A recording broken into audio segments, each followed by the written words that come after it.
What about disbelief in miracles as a dogmatic assumption? Is that possible? Or are only religious people able to hold dogmatic assumptions? We'll see here. All these points aside, we must also examine the question of alternative explanations for supernatural claims.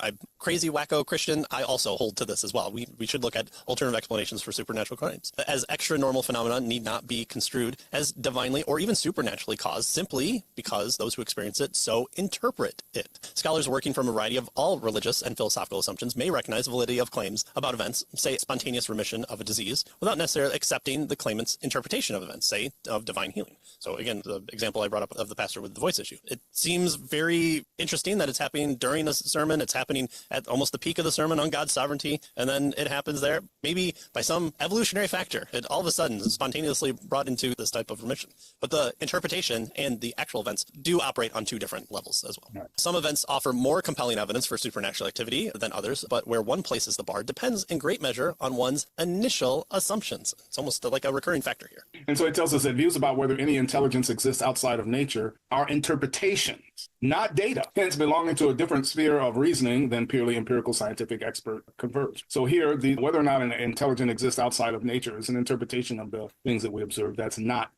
are not the things that we observe. He says, put more simply, everyone has presupposition. No duh, right? Everyone has presuppositions. Those who dismiss others' evidence because those offering it have differing presuppositions are being neither charitable nor open-minded, and they short-circuit the possibility of dialogue. So if I just dismiss somebody because they don't align with my presupposition, well, I don't get a chance to talk and maybe improve or consider their particular issue from their perspective and my own. He says, for instance, if an eyewitness claims that she has witnessed someone raised from the dead, one is free to explore multiple explanations for such claims, but simply to assume, barring other plausible naturalistic explanations, that such claims must be disingenuous, in each case exalts one's presuppositions over the evidence. And of course, that's not scientific. We don't look at the evidence. This is starting to become a common trope, even among the debate bros, is if you were shown on the surface of the moon, it spelled out your name, this is God of the Bible, believe in me, what would you assume? It's probably some hallucination, it's probably some trick. Aliens, it could be all sorts of aliens. The one thing that I know is not the case is that it's not the biblical Christian God, because I don't believe in him and I also hate him. So